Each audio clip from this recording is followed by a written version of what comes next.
Let's pop over to Corey though from South Carolina and see. Yeah, let's do it. Corey, you with us? Hey. Yes. There we go. Hey, Corey. So it says we should be more logical and aware of our biases. Can I be the first one to say I agree? Yes. Yeah, I think we should be. I know that we pick a side and stuff, and we want to try to do the best to represent ourselves, but I do think we get carried away and we overlook certain things. Okay, so can you give me an example? I mean, I agree, but yeah. I want to say that's basically what biases are. It's when you overlook things because of your personal experience. But yeah, go ahead. Okay. For instance, going through the BLM movement, it's like, yes, we won't. We don't want racism. We're totally against that and stuff, right? But stuff was like the defunding the police and stuff like that, right?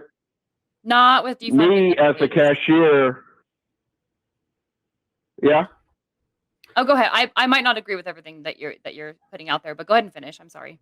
Yeah. Okay. Yeah. Me as a cashier, I can see some actual racism actually happening and stuff. I can see where there are some racial differences. And so it's not about, and a good example of this is as a cashier, I'll be getting people coming in with IDs, right? Okay. And I'll be asking them, hey, do you have your ID? More likely, a black man is not going to have their ID. Now, I don't think that's personally on them. I think anybody would experience the same way. I look at it as a foundational issue. I look at it through heritage and stuff like that, that there's certain things that, hey, a black man's not going to want to show his ID as much because he's scared of the officers, and that's been dictated down through generations. So I just want to be clear. You're saying they don't even keep their ID on them. Is that what you're saying? Yeah. Okay. So a white man's going to have more likely their ID. Okay. And you've observed this because you're a cashier. Usually how it works. Yeah.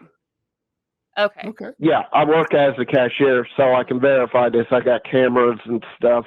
I got audio. I can verify all of this. And I believe you, Corey. I wouldn't even ask for you to verify it. My question though is, so you're talking about us being more aware of our biases. I'm assuming you mean us as atheists. So how are you tying in a black man being less likely to have an ID, tying that into our atheist biases? I'm a little bit confused how those two connect. Okay. Well, I just think that we kind of goes towards how, as an atheist, right? Mm-hmm. We're already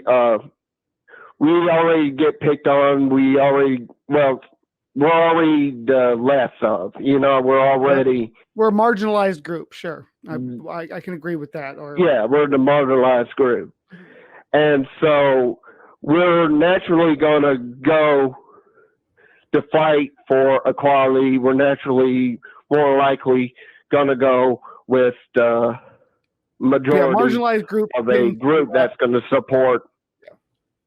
Yeah, strengthen numbers, like right? Black African Americans. Right. Yeah. With you so far. Mm-hmm. So I was bringing in the ideas of stuff like that. Yes, we do care. I think that's just natural for rights. I think there's just a line where we need to draw on certain issues. It almost... I don't think a defunding of police force, I think organize it in certain ways, like taking the money that they already have and organize it in a different way is the better of doing that. Finding resources for Black African Americans, so when they get out in the world, they're not just doing crimes back up again.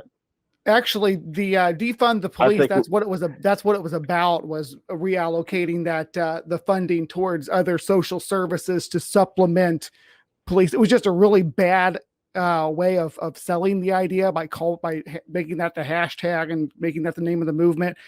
It was bad PR. That wasn't the initial. I don't support that notion that they would actually, take the money from all the police. And no, what we need to do is about police reform. It's about reforming our legal system. It's about basically reforming the whole entire judicial branch is what the movement is really pushing for, if you think about it. Yeah, and that's what I was trying to say. It's like, I get what the movement actually means and stuff, but coming from an outsider perspective, it can come off as that. And like you said, bad PR. There's just certain ways that we should approach situations. We shouldn't just promote a movement until we tell them exactly how we feel about it, and to tell them like, hey, this is what you should do, and this is what we mean by this. We should be promoting it through that way. So this is where social activism gets really super fuzzy, right? Because you have social activists that exist on this spectrum. And so we could take Black Lives Matter, LGBT, atheists, any like Asian Lives Matter, any marginalized group that has sort of an activist core to it. You have this spectrum. And so when you say like, be careful aligning yourself with that, that activist movement, I agree with you. Like, you should know what they represent and what they're calling for. But when you have this fringe group that's sort of either miscommunicating or over communicating or getting violent about something, I really hesitate to say that it's good to allow that fringe group to scare us away from all rallying together. Right. So there's some some parts of the LGBT movement that I might not agree with, but I'm still going to support the rest. And some parts of Black Lives Matter, but maybe not defunding the police. Right. Individuals can be radical without the whole movement being radical or extremist. Right. And I do agree, though, Corey, with your statement that we need to understand what it is that's being represented, and we need to speak to like either against whatever that little bit is, or we need to speak for the bits that are good. We need to do better at communicating what our stance is. I agree. And can I just clarify, because I don't want there to be any miscommunication. When I said reforming our retooling of the judicial system, I meant the court systems. The police would actually be on the executive side of our government, I believe, but they need reform too, of course, and it's all part of the same movement and push for that. Go ahead.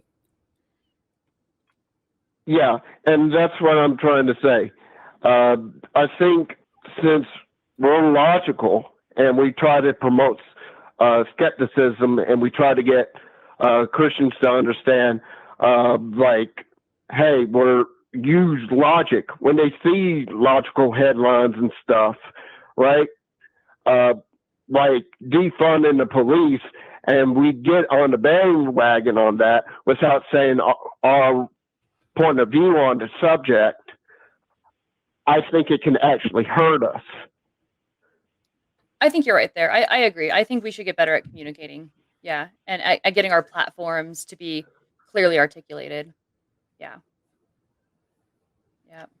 And I think we just get away with certain things. It's like we hop on the bandwagon and we're too clear.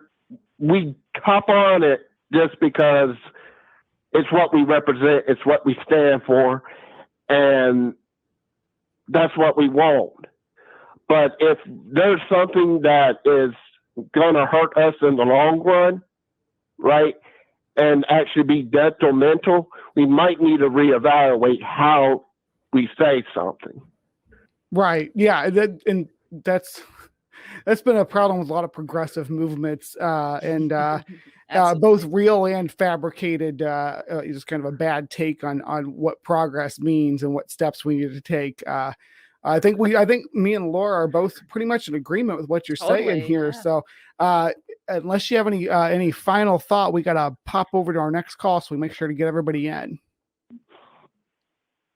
Okay. I'll call back next week, handling some apologetics and stuff like that. But I like it. Yeah. other than that, I think I'm good. Cool. Thank you, Corey. Yeah, I think you made a good Yeah. point. Thank you for calling in. All right.